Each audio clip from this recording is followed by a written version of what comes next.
Good morning, G-Dub-Dub. Happy Friday morning. Looks like the sun is going to come out today.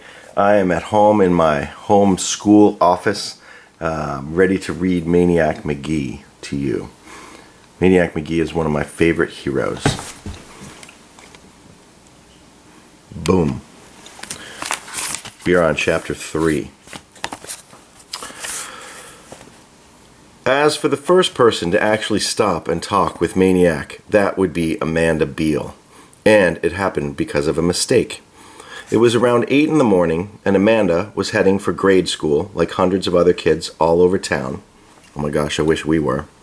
What made Amanda different was that she was carrying a suitcase, and that's what caught Maniac's eye. He figured she was like him, running away. So he stopped, and he said, "Hi." Amanda was suspicious. Who was this white stranger kid, and what was he doing in the East End where almost all the kids were black, and why was he saying that? But Amanda Beale was also friendly, so she stopped and she said hi back. "Are you running away?" Jeffrey asked her. "Huh?" said Amanda. Jeffrey pointed at the suitcase. Amanda frowned and then thought, and then laughed. She laughed so hard she began to lose her balance. So she set the suitcase down and sat on it so she could laugh more safely. When at last she could speak, she said, "I'm not running away, I'm going to school." She saw the puzzlement on his face. She got off the suitcase and she opened it up right there on the sidewalk. Jeffrey gasped. Books! Books, all right. Both sides of the suitcase crammed with them, dozens more than anyone would ever need for homework. Jeffrey fell to his knees. He and Amanda and the suitcase were like a rock in a stream. The schoolgoers just flowed to the left and right around them. He turned his head this way and that to read the titles. He lifted the books on top to see the ones beneath. There were fiction books and non-fiction books, who did it books and let's be friends books and what is it books and how to books and how not to books and just regular kids books. On the bottom was a single volume from an encyclopedia. It was the letter A. I can hear my cat, Roscoe. He's probably telling me to stop and explain what an encyclopedia is. So back in the day when I was a kid and when your grandparents were kids, there were things called encyclopedias. They were big, thick books like dictionaries, and they ran in a series based on the alphabet. So there was usually an encyclopedia, volume A, and then one for things that started with the letter B. There was usually a C and a D and an E and an F maybe. Sometimes they'd put a couple like G and H might be together. An encyclopedia, whoa, I don't know if you saw my cat just fly by. Anyway, in the encyclopedia B, you might find things on bats or Bosnia or, I don't know, baseball, things like that. Anyway, this one was the letter A. "My library," Amanda Beale said proudly. Somebody called, "You gonna be late for school, girl?" Amanda looked up. The street was almost deserted. She slammed the suitcase shut and she started hauling it along. Jeffrey took the suitcase from her. "I'll carry it for you." Amanda's eyes shot wide. She hesitated, and then she snatched it back. "Who are you?" she said. "Jeffrey Magee." "Where are you from? The West End?" "No."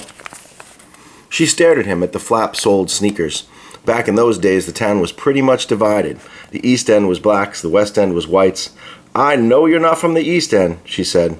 "I'm from Bridgeport." "Bridgeport? Over there? That Bridgeport?" She pointed. "Yep." "Well, why aren't you there?" "Well, it's where I'm from. It's not where I am." "Great. So where do you live?" Jeffrey looked around. "I don't know. Maybe here?" "Maybe?" Amanda shook her head and she chuckled. "Maybe you better go ask your mother and father if you live here or not." She speeded up. Jeffrey dropped back for a second and then caught up with her. "Why are you taking all these books to school?" Amanda told him.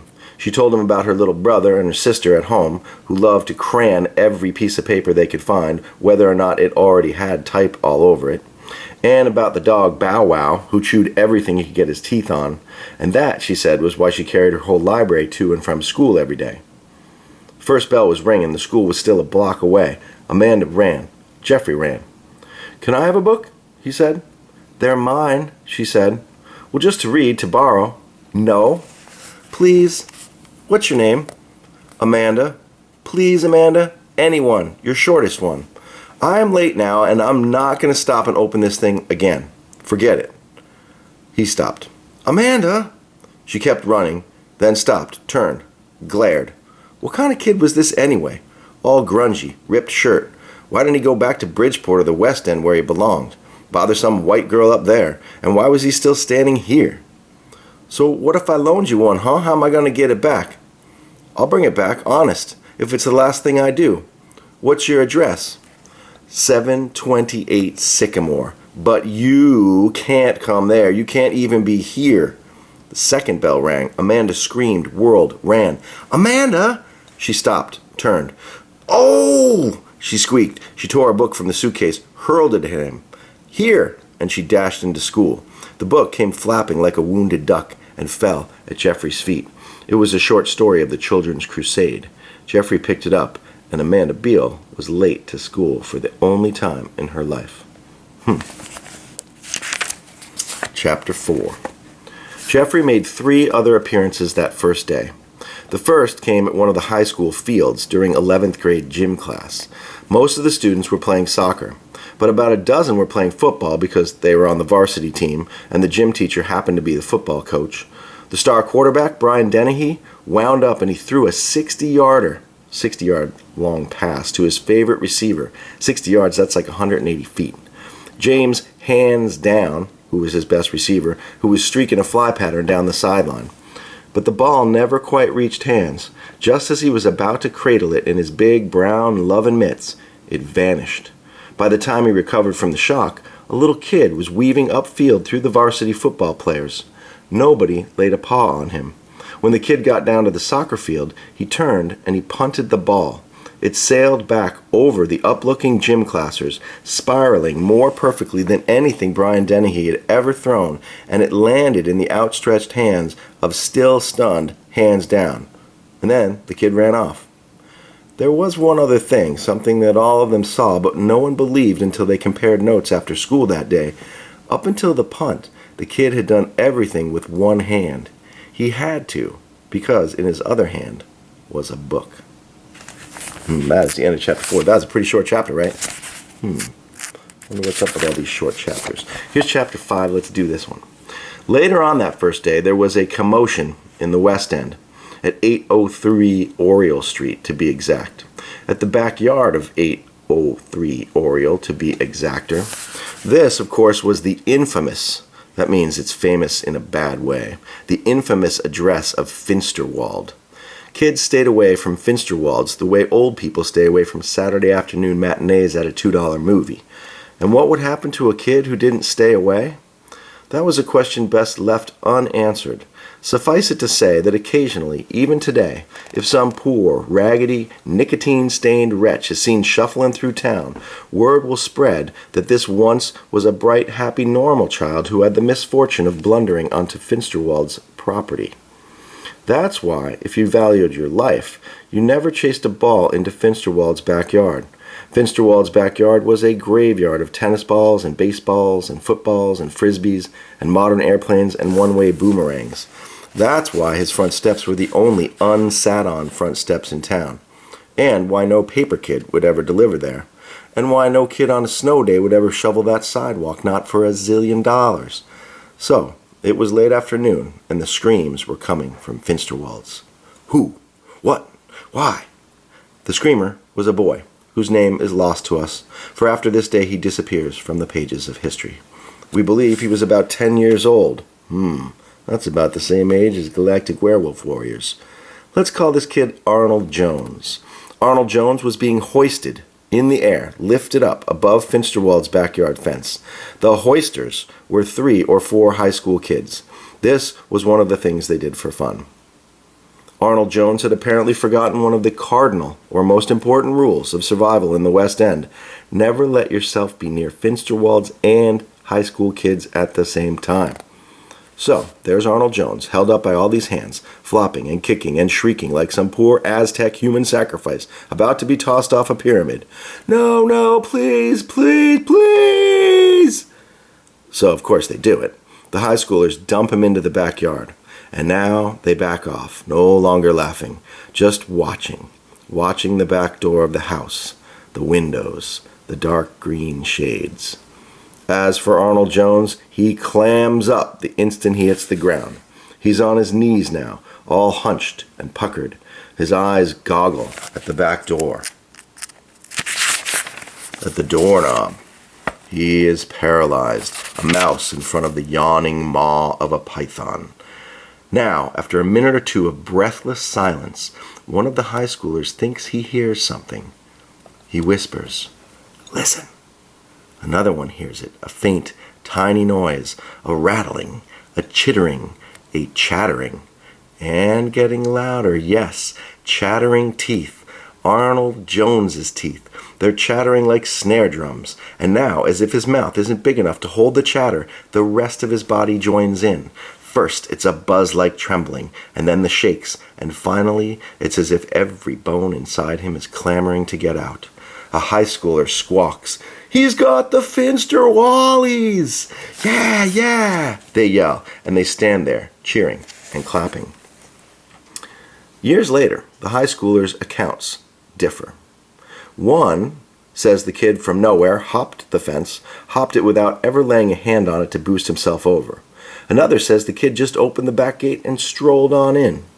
Another swears it was a mirage, some sort of hallucination, possibly caused by evil emanations surrounding 803 Oriole Street.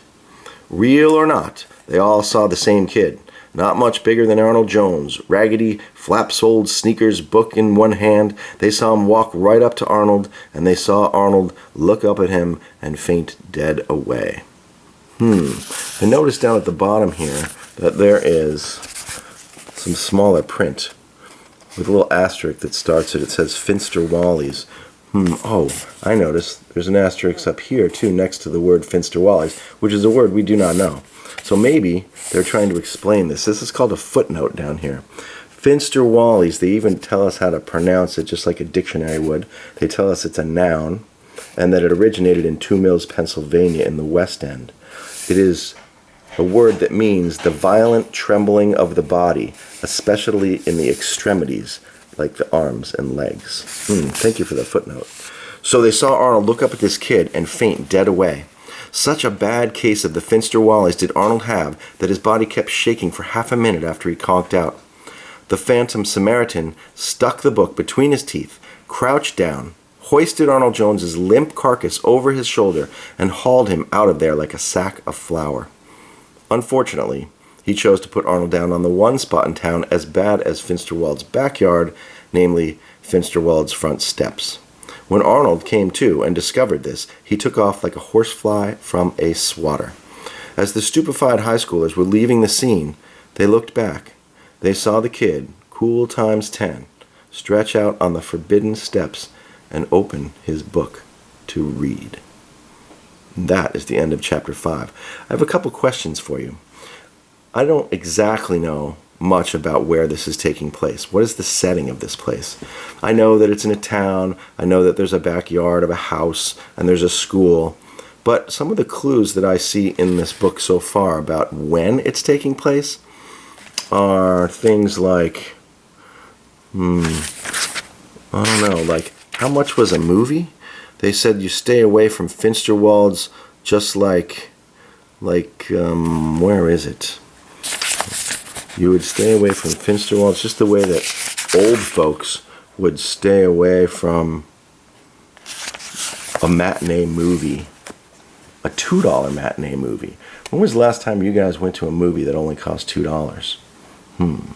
And Amanda said that in those days, the town was pretty much split between the East and West Ends, and that black people, African Americans, lived on one side, and Euro-descended white people lived on the other side.